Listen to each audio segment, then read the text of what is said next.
जय श्री राम जी की जय, हनुमान बाबा की जय। और मैं आपका फिर से स्वागत करता हूँ इस संपूर्ण सृष्टि ज्ञान चैनल में। और हम लोग आज पढ़ने जा रहे हैं विष्णु चालीसा शब्दार्थ सहित। देखिए, एक एक शब्द का अर्थ बताने का मुख्य प्रयोजन हमारा यही है कि आप एक एक चीज़ें आप या एक एक शब्द का अर्थ आप सही समझेंगे तो आपको अपने आप उसका अर्थ निकालने में आसानी होगी। तो चलिए आज शुरू करते हैं भगवान विष्णु चालीसा। तो जय विष्णु भगवान जी की जय, कृपा करिए प्रभु, जय हनुमान बाबा, जय राम जी की जय। देखिए, शुरुआत करते हैं दोहे से इसमें। और देखिए, हाँ, एक और बताना चाहूँगा शुरू करने से पहले कि इसमें देखिए विभिन्न कहानियाँ भी हैं। उसका मैं छोटा मैं आपको बस बता दूंगा उसके बारे में। और इसका अलग से वीडियो बनाऊँगा मैं, इसकी जितनी भी कहानियाँ हैं इसमें, और उसको आप ज़रूर देखिएगा और आपको अच्छा लगेगा। चले यहाँ शुरू करते हैं विष्णु चालीसा। देखिए शुरुआत में दोहा है, तो विष्णु सुनिए विनय सेवक को चित लाए। देखिए यहाँ पर कहते हैं कि विष्णु जी आप सुनिए हमारी, और विनय सेवक की चित लाए। देखिए, चित मतलब हृदय होता है और लाए मतलब लाकर। तो हृदय में लाकर यहाँ पर जो रचयिता हैं वो शुरुआत करते हैं, हे भगवान विष्णु सुनिए आप हमारी, और विनय सेवक की चित लाए। मतलब कि जो भी मैं विनय कर रहा हूँ वो अपने पूर्ण हृदय से कर रहा हूँ, अपने पूर्ण प्रेम से कर रहा हूँ आपके लिए। तो प्रभु हमारी आप विनय जरूर सुनिएगा। आगे कहते हैं कीरत। देखिए, कीरत मतलब होता है कीर्ति या नाम। तो मैं, हे प्रभु मैं कीर्ति कुछ वर्णन करूँ। कीरत मतलब कीर्ति, इसीलिए कह रहे मैं आपकी कुछ कीर्ति जो है, जो आपके पूरे संसार जानता है आपके बारे में, तो मैं उसको कुछ वर्णन करना चाहता हूँ, उसके बारे में कुछ बताना चाहता हूँ। और दीजिए ज्ञान बताए, और मुझे आप ही ज्ञान दीजिएगा प्रभु कि मैं जो भी बारे में आपके बताऊँ वो सही हो और स्पष्ट हो। तो यहाँ देखिए दोहा हो गया। अब आगे शुरू करते हैं हम लोग चौपाई यहाँ विष्णु चालीसा की। नमो विष्णु। देखिए, नमो मतलब आदरणीय विष्णु जी, मतलब नमो विष्णु, हे प्रभु विष्णु। भगवान खरारी। देखिए, खरारी के देखिए यहाँ दो अर्थ हैं। देखिए, अगर आप सुंदरकांड पढ़ेंगे तो उसमें देखिए वहाँ पे खरारी शब्द का मतलब यूज़ हुआ है, और यहाँ पे खरारी होता है। तो देखिए इसके दो अर्थ होते हैं। देखिए, जब भगवान विष्णु ने अवतार लिया ये भगवान श्री राम का, तो उन्होंने चूँकि खर और दूषण को मारा गया था, इसलिए भगवान राम को वहाँ पे खरारी कहा गया। और खरारी का एक और मतलब होता है, ये खर मतलब होता है राक्षस। तो खरारी मतलब जिन्होंने राक्षसों को मारा उनको भी खरारी कहा जाता है। तो यहाँ पर कह रहे हैं भगवान खरारी, हे मतलब यहाँ कहना है कि हे विष्णु भगवान आप तो असुरों को मारने वाले हैं। तो ये खरारी का अर्थ हो गया। आगे चलते हैं कष्ट नसावन। नसावन मतलब होता है खत्म करना, तो आप कष्ट को खत्म करते हैं। और अखिल बिहारी, अखिल का मतलब होता है संपूर्ण। और देखिए, बिहारी का मतलब दो यहाँ पर है। एक तो मतलब निकलता है कि बिहारी का मतलब होता है कि आप हर जगह पर हैं, और दूसरा अर्थ ये निकलता है कि जो भी मतलब हर चीज़ से आप रस प्राप्त करते हैं, हर चीज़ से आप आनंद प्राप्त करते हैं। इसके दो अर्थ निकलते हैं। तो यहाँ पर हम ये समझेंगे कि संपूर्ण बिहारी कहेंगे। संपूर्ण बिहारी मतलब कि आप जो हैं यहाँ पर हर कण कण में आप ये प्रभु हैं आप। आगे देखें, आगे लिखते हैं प्रबल जगत में शक्ति तुम्हारी। ये कहते हैं कि आपकी शक्ति इस पूरे जगत में है, इस पूरे संसार में है। और त्रिभुवन फैल रही उजियारी। और त्रिभुवन का मतलब होता है तीनों लोक। तीनों लोक का अर्थ हो गया ये आपका पृथ्वी हो गया, आकाश हो गया और पाताल हो गया। तो यहाँ पर कह रहे हैं तीनों लोक में आपकी उजियारी फैल रही। उजियारी मतलब जो आपके नाम की महिमा है वो तीनों लोक में फैल रही है, मतलब तीनों लोक में आपको सब जानते हैं प्रभु। फिर कहते हैं सुंदर रूप मनोहर सूरत। कहते हैं आपका बहुत सुंदर रूप है। और मनोहर का मतलब होता है मन को हरने वाली या मन भावन या मन को अच्छे लगने वाली सूरत है प्रभु आपकी। और सरल स्वभाव और मोहनी मूरत। आपका सरल स्वभाव है और आपका मूरत मतलब आपका शक्ल ऐसे, मतलब आपकी शक्ल या आप ऐसे प्रभु देखने में जो मोहनी, जो मन को मोहित कर लेता है, इसको मोहिनी कहा जाता है। तन पर पीताम्बर अति सोहत। तन पर आपके पीले वस्त्र हैं, इसलिए पीताम्बर कहा गया है। तो अति सोहत, अति मतलब बहुत, सोहत मतलब अच्छे लगते हैं। बैजंती माला मनमोहन। देखिए, बैजंती का मतलब होता है 5 फूलों। तो 5 फूलों की जो माला बनी है प्रभु वो आप बहुत मनमोहती है जो आप पहने हुए हैं। और शंख चक्र कर गदा विराजे। देखिए, शंख तो आप जानते ही हैं, चक्र भी आपको मालूम है। कर मतलब हाथ में, और गदा है आप मतलब तो आपके हाथ में 3 चीज़ें हैं। एक हाथ में शंख है, एक हाथ में चक्र है और एक हाथ में आपके गदा है। तो यहाँ कहते हैं कि शंख चक्र कर गदा विराजे और देखत दैत्य असुर दल भाजे। और जब उसको देखते हैं, कोई भी असुर या दैत्य असुर दल देखता है, या सब दल मतलब होता है बहुत सारे, जब देखते हैं तो यहाँ से भाजे मतलब वो भाग जाते हैं आपको देखते ही प्रभु, ऐसा रूप है आपका। सत्य धर्म मद लोभ ना गाजे। देखिए कह रहे हैं सत्य धर्म की ऐसी आप प्रभु आप कृपा करते हैं, जो भी पूजा करता है उस पर सत्य धर्म की ऐसी कृपा हो जाती है प्रभु कि उस पर मद और लोभ का कोई असर नहीं होता है।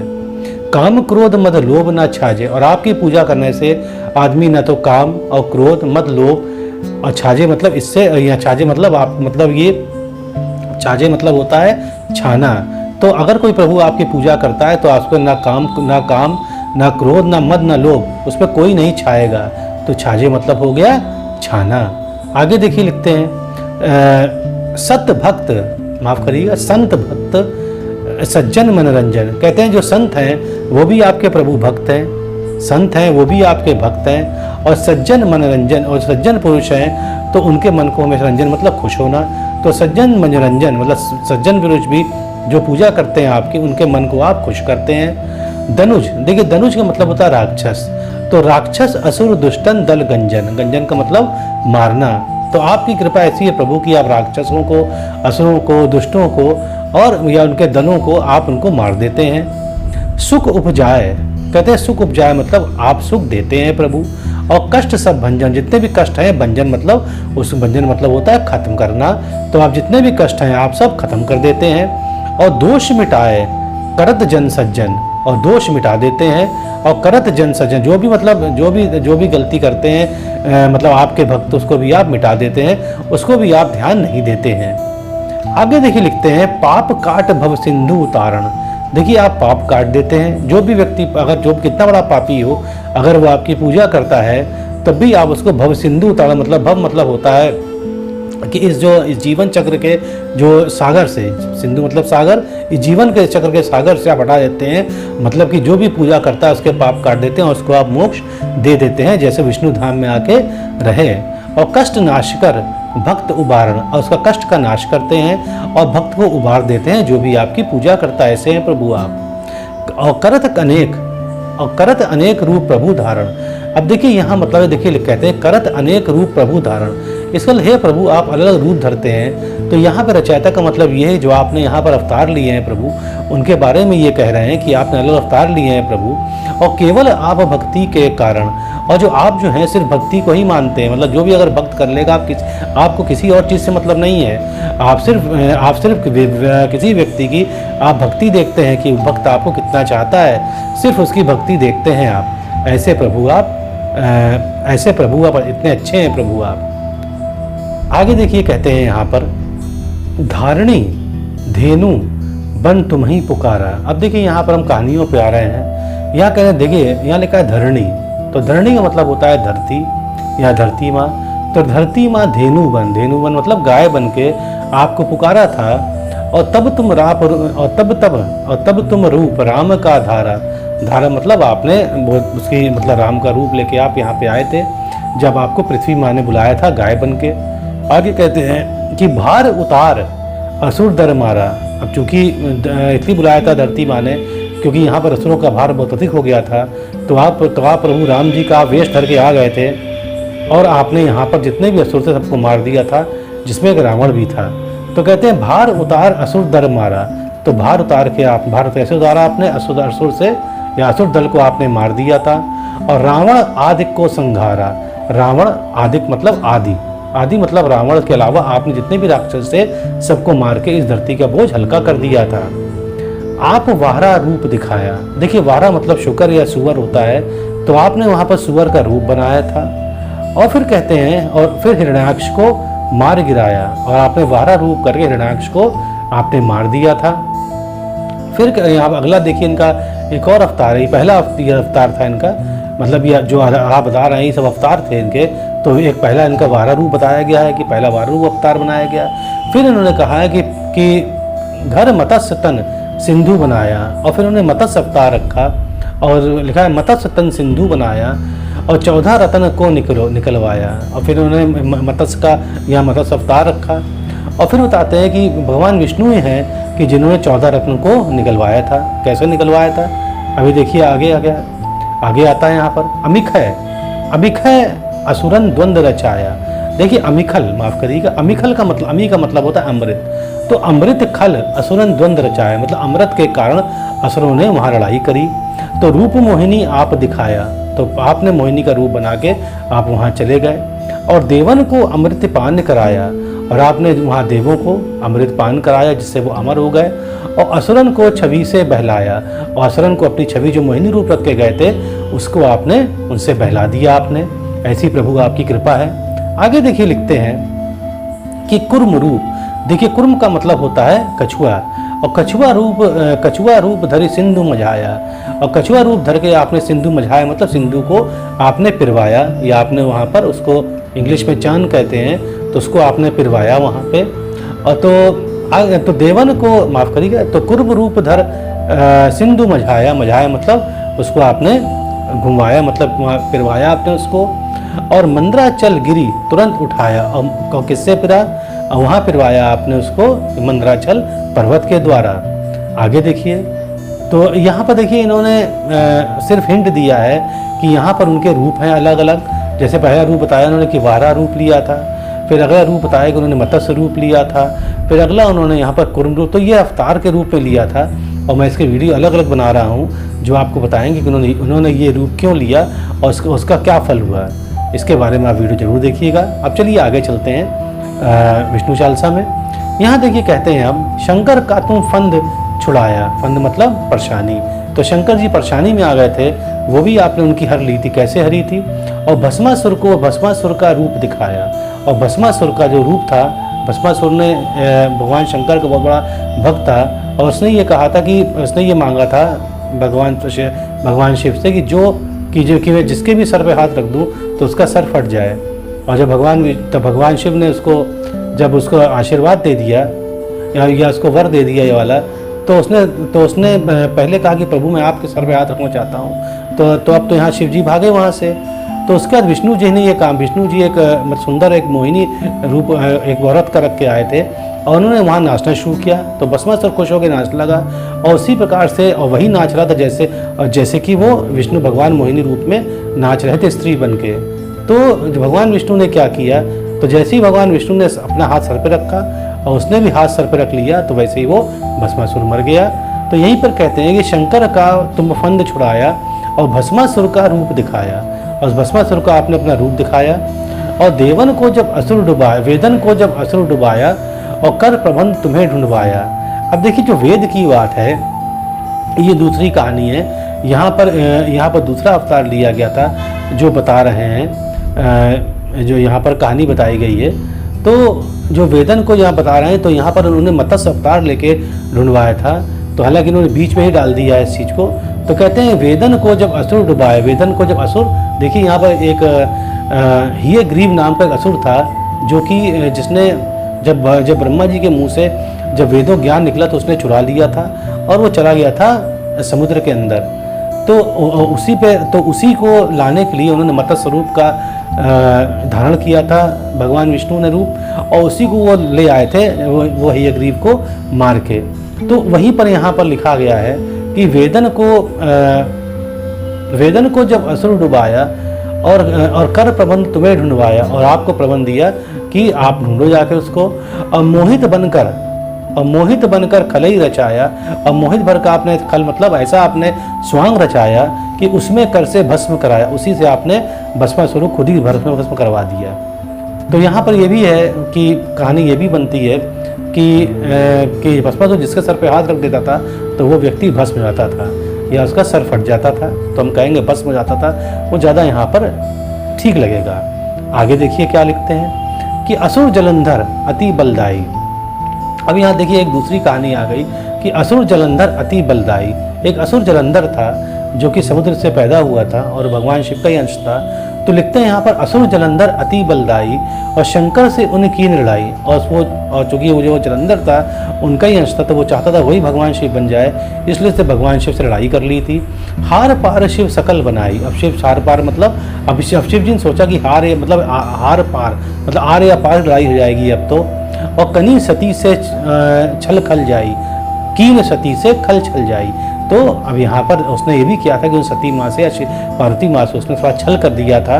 तो अब क्या हुआ आगे, अब यहाँ पर कहते हैं सुमरन कीन तुम्हें शिवरानी। सुमरन मतलब याद किया, सुमरन का मतलब होता है याद करना। तो याद किया तुम्हें शिवरानी, शिवरानी मतलब पार्वती माँ ने आपको याद किया। और बतलाई सब विपत कहानी, और बतलाई विपत मतलब परेशानी की सब कहानी बताई भगवान विष्णु की, क्योंकि ये माना जाता है कि भगवान विष्णु जो हैं पार्वती माँ को अपनी बहन मानते हैं। तो इसलिए उन्होंने वहाँ पर उसको परेशानी बतलाई उन्होंने। तब तुम बने मुनीश्वर ज्ञानी, तब आपने वहाँ पर मुनीश्वर ज्ञानी का रूप लिया। और वृंदा की सब सूरत भुलानी। अब देखिए यहाँ पर देखिए वृंदा की से जो वृंदा था यहाँ पर माना गया है कि वो जलंधर की यहाँ पे पत्नी थी। और वृंदा की सब सूरती, देखिए सूरती का अर्थ क्या होता है, देखिए सूरती का अर्थ होता है, वो कहते हैं कि जब पत्नी जो होती है, जब पत्नी काम क्रीड़ा से जो आनंद मिलता है या जो पत्नी को संभोग से आनंद मिलता है उसे सूरती कहा जाता है। तो यहाँ लिखा है वृंदा की सब सूरती भुलानी। तो इसका मतलब ये हुआ कि वृंदा के पास वो गए थे उसका जलंधर का रूप देख के। तो वृंदा ने उनसे काम क्रीड़ा करी, साथ में भगवान विष्णु से जो जलंधर का रूप धर गए, इसीलिए उसकी पवित्रता उसकी खत्म हो गई थी। और जैसे उसकी पवित्रता ये खत्म हो गई थी और तभी जलंधर वहाँ पे कमज़ोर पड़ गया था और उसको वहाँ पर असुरों ने उसको देवताओं ने मार दिया था। कहानी ये है। तो यहाँ कहते हैं कि वृंदा की सब सूरती भुलानी। सूरती मतलब होता है कि जो उसकी वो भूल गई थी और उसने काम क्रीड़ा कर ली थी भगवान विष्णु के साथ। और कहते हैं देखत तीन जनुज शैतानी, और वहाँ पर तीन धनुष शैतानी मतलब वहाँ पर कहा गया कि तीन राक्षस और भी थे। और वृंदा आए तुम्हें लपटानी, और वृंदा तुम्हें लपटाना मतलब आई तुम्हें लपटानी मतलब कि आपके पास आ गई थी वो। हो स्पर्श धर्म क्षति छानी, हो स्पर्श मतलब कि चूँकि उसके आपके पास आ गई थी और चूँकि लिखा ही है कि आपके साथ उसने काम क्रीड़ा कर ली थी अपना पति मान के। तो लिखा है यहाँ पर हो स्पर्श धर्म क्षति मानी, इसलिए स्पर्श करके धर्म क्षति हो गई थी। और हना असुर उर्षभ शैतानी, और हना मतलब मार दिया असुर को, जलंधर को मार दिया गया था, जो कि शिव शैतानी मतलब जो शिव जी का अंश था, पर वो असुर था जो कि चाहता था कि हम पूरे ब्रह्मांड पे कब्जा कर लें। आगे देखें, आगे यहाँ लिखते हैं कि तुमने ध्रुव प्रहलाद उबारे। देखिए ध्रुव का मतलब होता है अखंड, ध्रुव का मतलब होता है अखंड। तो आप अखंड प्रहलाद उबारे, अखंड मतलब कि जो प्रहलाद थे वो बहुत बड़े इनके भक्त थे भगवान विष्णु के। तो लिखा है तुमने ध्रुव प्रहलाद उबारे, हिरणाकुश आदि खल मारे। हिरणाकुश आदि को खल मतलब दुष्टों को आपने मार दिया। और गणिका और अजामिल तारे, देखिए गणिका और अजामिल थी, ये भी देखिए कहानी क्या है। देखिए हम कहानी थोड़ा आपको छोटा करके बता दे रहे हैं। देखिए गणिका एक वेश्या थी और वो ऐसी वेश्या थी कि जिसको अपने काम में बहुत अच्छा मज़ा आता था और वो देखने में बहुत सुंदर थी। तो उसके बाद बहुत लोग जाते थे और उसने गलत काम करके उसने बहुत पैसा कमाया। पर जब हुआ क्या कि जब उसकी उम्र ढलती गई और उसका रूप जब उसका ख़राब होता गया तब उसके पास लोग कम आने लगे। अब एक दिन ऐसा है कि उसके पास लोग कोई नहीं आते थे और वो बहुत परेशान हो गई थी। तो एक दिन एक ब्राह्मण उसके पास आया। ब्राह्मण नहीं मालूम था गणिका मतलब वेश्या होता है कि वह एक वेश्या है। अब चूंकि ब्राह्मण आ गया था, उसने खाना ना खा लिया था, तो अब उसको मालूम पड़ा तो वो समझ नहीं पाया। तो गणिका ने पूछा आप बताइए कि मैं कैसे भवसागर तर जाऊँ, मतलब कैसे मैं मोक्ष को प्राप्त करूँगी, मैंने इतने पाप किए हैं। तो उसने कहा कि एक तोता है, उसने एक तोता दे दिया। कई जगह लिखा है तोता, उसने कहा कि ले लो। तो बहरहाल तो तोता को उसने कहा कि आप जो तोता जो है आपके पास या तोता जो उसने दिया उससे उन्होंने कहा ब्राह्मण ने कि ये तोते का जिस दिन राम राम बोल लेगा उस दिन समझ लेना कि आप तर जाओगे। तो यहाँ पर वो तो हुआ क्या कि उस दिन से लग गई गणिका उसने राम राम कहने पर एक दिन ऐसा आया कि जब वो बिल्कुल मृत्यु को प्राप्त होने जा रही थी और तोता तब भी नहीं बोला राम राम, पर जैसी ही मरने वाली थी उसे राम राम बोल दिया और वो गणिका भवसागर पार कर गई। अब देखिए अजामिल की भी ऐसी यही कहानी है। अजामिल क्या था, अजामिल एक बहुत अच्छा व्यक्ति था और बहुत पूजा पाठी व्यक्ति था। एक दिन वो उसके पिताजी ने कहा जाओ तुम जाके फूल तोड़ाओ। तो जब गया वो फूल तोड़ने पूजा के लिए तो उसने देखा कि एक जो स्त्री है वो किसी पुरुष साथ लगी है प्रेम करने में। तो अजामिल देखना चाहता था, वो किनारे से चला गया पर उसका मन नहीं माना। उसने कहा एक बार देखूँ मैं इस स्त्री को। उसने स्त्री को देखा तो जैसे ही उसने स्त्री को देखा और स्त्री ने उसको देखा तो दोनों का आपस में इतना प्रेम हो गया कि वो आदमी छोड़कर अजामिल से वो शादी करना चाह रही थी। तो अजामिल उसको अपने घर ले आया, और जैसे ही अजामिल घर आया उसको पता नहीं उस अजामिल में इतना ज़्यादा बदलाव आ कि उसने पूरी पूजा पाठ छोड़ दी, और वो गलत काम करने लगा, जाके डकैती करने लगा, चोरी करने लगा, कि वो अपनी जो बीवी थी जिससे शादी करी थी उसने उस औरत से, और उसको चाहता उसको पूर्ण वैभव दे, और उसको दुनिया की सब चीज़ें उसको देना चाहता था। अब देखिए जब उसके 10वां जब 10वां बच्चा होने था, तो वहाँ पर उस गांव में कुछ ब्राह्मण आए या साधु आए। उन साधुओं को नहीं मालूम था कि अजामिल इस प्रकार के व्यक्ति है, तो हर जगह भिक्षा मांग रहे थे। वहाँ गांव लोगों ने सोचा कि चलो इन साधुओं से मज़ा लिया जाए, और उन्होंने भेज दिया अजामिल के घर पे। अजामिल इस वक्त घर में नहीं था, घर में उसकी पत्नी थी। तो पत्नी ने कहा देखिए आप तुरंत यहाँ से चले जाइए, और जो भी चीज़ है मैं आपको दे रही हूँ। तो उसने उनको सामान दे दिया खाने पीने का। तो वहाँ से गए, पर साधुओं ने ये कहा कि देख तेरा जो 10वां बच्चा हो वो पुत्र होगा, उसका नाम तो नारायण जरूर रखना। तो अब हुआ कि जब 10वां पुत्र उसका नारायण रख दिया गया नाम। अब अजामिल उसको नारायण बुलाता था। अब एक दिन क्या हुआ कि अजामिल जब मरने वाला था, तो जब मरने जा रहा था, उसने पुत्र को नारायण बुलाया और उसके प्राण निकल गए। अब देखिए चूँकि उसने नारायण बुलाया था मरते वक्त, तो वहाँ भगवान विष्णु के दूत आ गए कि इसको मैं ले जाऊँगा, इसको ले जाएंगे बैकुंठ। और फिर यमराज ने भेज दिए अपने दूत कि इसको ले आओ, ये तो बहुत ही बदमाश है, इसको नरक में इसको जाके यातना दो। अब वहाँ पर दोनों जने भिड़ गए, वहाँ पर विष्णु भगवान के दूत और यहाँ पर जो यमराज के दूत भिड़ गए। तो आखिरी में यमराज जी को आना पड़ा। उन्होंने ये तय हुआ कि अब चूंकि इसने नारायण का नाम ले लिया है, तो इसकी 1 साल और ज़िंदगी देते हैं, और फिर देखते हैं कि 1 साल बाद इसका क्या कर्म करता है, उसी के आधार पे ये बैकुंठ जाएगा या ये यमलोक जाएगा। अब देखिए यहाँ पर अजामिल जीवित हो गया और 1 साल के लिए ज़िंदा रहा, पर 1 साल में उसको जब जिंदा हो गया तब उसको समझ में आ गया कि उसने क्या गलती करी थी। उसने खूब पूजा पाठ किया, भगवान विष्णु का उसने खूब पूजा पाठ किया, और आखिर में क्या हुआ, जब वो 1 साल बाद मरा तो वो बैकुंठ लोक चला गया। तो यही कहानी है देखिए गणका और अजामिल की। अब देखिए यहाँ पर आगे चलते हैं। आगे यहाँ पर कहा गया है कि गणका और अजामिल तारे बहुत भक्त भव सिंधु उतारे, और बहुत सारे भक्त आपने भव सिंधु मतलब इस संसार के सागर से आपने पार कर दिया, उनको मोक्ष दिला दिया। प्रभु आपकी कृपा ऐसी है। और हरऊ सकल संताप हमारे, सकल मतलब सब, आपने हर लिए सब, संताप मतलब कष्ट आपने सब हर लिए प्रभु हमारे। और कृपा करहु हरि सृजन हारे, और कृपा करहु हरि सृजन मतलब सृजन का मतलब है सृजन मतलब उत्पत्ति। तो यहाँ कहते हैं कृपा करो हरि सृजन हारे। देखिए सृजन मतलब होता है कि हे प्रभु आप तो सब पालनहारी हैं, सबको पालने वाले हैं, तब हमको प्रभु आप पूरा कृपा करिए हमारे ऊपर, और जो मुझे कोई भी कष्ट ना हो और हमें हर चीज़ आप दीजिए। आगे देखिए लिखते हैं यहाँ पर, देखा हूँ मैं नित दर्श तुम्हारे। देखिए कहते हैं देखा हूँ मैं, देखना चाहता हूँ मैं, नित मतलब रोज, दर्श मतलब दर्शन, तो मैं आपको रोज दर्शन करना चाहता हूँ। और दीन बंधु भक्तन हितकारे, और आप दीनों के बंधु हैं, और भक्तन हितकारे मतलब भक्तों के हमेशा हित में ही आप काम करते हैं प्रभु। और चाहत आपका सेवा दर्शन, और चाहत आपका सेवक दर्शन, और प्रभु मैं सेवक हूँ, आपका दर्शन चाहता हूँ। और करहूँ दया आप अपनी मधुसूदन, हे मधुसूदन, उनका नाम भी मधुसूदन है, और आप दया करिए प्रभु आप, क्योंकि आप मधुसूदन है। देखिए मधुसूदन नाम कैसे पड़ा, देखिए चूंकि इन्होंने मधु नामक दैत्य को मारा था, सूदन का मतलब होता है वध करना, इसीलिए इनको नाम पड़ गया मधुसूदन। आगे लिखते हैं यहाँ पर कि जानू नहीं योग जप पूजन। अब कहते हैं मुझे मालूम नहीं है कैसे मैं आपका जप करूं, कैसे मैं आपका पूजन करूं, और हो यज्ञ स्तुति अनुमोदन, और कैसे आपका यज्ञ करूं, कैसे स्तुति करूं, अनुमोदन मतलब कैसे मैं आपको याद करूं प्रभु, मुझको नहीं मालूम है।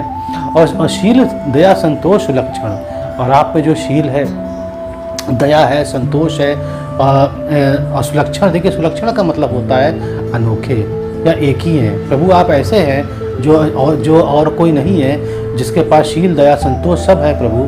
और विदित नहीं व्रत बोध विलक्षण, और विदित नहीं व्रत बोध, मुझको नहीं मालूम प्रभु कि व्रत बोध मतलब कैसे व्रत में रखूं, कैसे मैं आपकी पूजा करूं। और विलक्षण मतलब कि होता है कि सब लक्षणों से युक्त, तो लिखा है कि मुझको नहीं मालूम प्रभु आप सब लक्षणों से युक्त, पर मुझे नहीं मालूम है कैसे मैं व्रत रखूं, कैसे मैं पूजा करूं, तो कृपया मुझे आप ही बताइए प्रभु कैसे मैं आपकी पूजा करूं। आगे कहते हैं कि करहूँ आपका किस विधि पूजन, और किस विधि से प्रभु पूजन करूं आप बताइए। और कुमति विलोक होत दुख भीषण, और चूंकि देखिए कुमति का मतलब होता है खराब विचार, विलोक मतलब आते हैं या सामने दिख रहे हैं, तो खराब विचार प्रभु मेरे मन में आ रहे हैं और हो तो दुख, इसलिए मुझको भीषण दुख हो रहा है।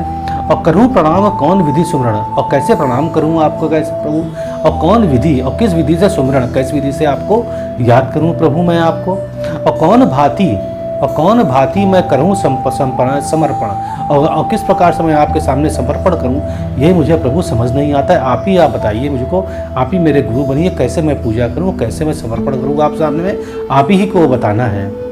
और सुर मुनि से कर सदा शिवकाई, कहते हैं कि सुर मुनि जो है जितना है, चाहे सुर हो, सुर मतलब देवता, चाहे मुनि हो, वो आपके शिवकाई मतलब आपकी हमेशा पूजा करते हैं। और हर्षित रहत परम गति पाई, और हर्षित मतलब खुशी रह के वो परम गति, अगर मृत्यु को प्राप्त भी होते हैं तो वो परम गति मतलब फिर से वही वापस इस लोक में नहीं आते हैं। ये मुनियों के लिए कहा गया है, क्योंकि सुर तो उन्हीं के पास रहते हैं। आगे देखिए, दीन दुखिन पर सदा सहाय, जो चाहे वो दीन हो मतलब चाहे गरीब हो चाहे वो दुखी हो, उस पर आप सदा सहाय, उस पर आप सदा आशीर्वाद देते हैं प्रभु। और निज जन जान लेव अपनाई, और निज जन जान लेव अपनाई, और सब लोग जानते हैं इस बात को, इसलिए आपको अपनाते हैं प्रभु। और ये भी कह दीजिए कि आप हर व्यक्ति को आप अपना लेते हैं जो आपके भक्त होते हैं। पाप दोष संताप नशा, आप चाहे पाप हो चाहे दोष हो, चाहे संताप मतलब परेशानी हो, चाहे कष्ट हो, आप नशा मतलब आप खत्म कर देते हैं। और भव बंधन से मुक्त कराओ, और प्रभु मुझे भी इस संसार के सागर से मुक्त करा दीजिए, मतलब मैं फिर से यहाँ पर जन्म ना लूँ और मैं मोक्ष को प्राप्त हो जाऊँ। और सुख संपत्ति दे सुख बचाओ, और यहाँ कहते हैं कि सुख संपत्ति दे मतलब कि मुझे पुत्र हो, ऐसी संपत्ति दे मुझे प्रभु, सुख में सुख उपजाओ मतलब सुख, आप सुखी सुख दीजिए मेरे जीवन में। और निज चरणन का दास बनाओ, निज मतलब अपने चरण का आप दास बना लीजिए मुझे प्रभु। और निगम सदा ये विनय सुमारी, और निगम मतलब नियम सदा ये विनय सुना, मतलब मैं नियम से मैं आपकी विनय करूं प्रभु। और पढ़े सुने जो जन सुख पावे, नियम से जो भी ये पढ़ेगा चालीसा उसको हमेशा सुख मिलेगा, ऐसे प्रभु आपकी कृपा है। तो देखिए यहाँ बताया हमने एक एक शब्द का अर्थ आपको, और जो भी कहानियाँ थी आपको मैंने छोटे छोटे रूप में बता दी है। उम्मीद हो आपको अच्छा लगा होगा, और अगर आपको अच्छा लगता है तो आप ज़रूर सब्सक्राइब करिएगा। तो चलिए अब विदा में लेता हूँ। जय श्री राम, जय हनुमान बाबा, जय विष्णु भगवान, जय कृपा।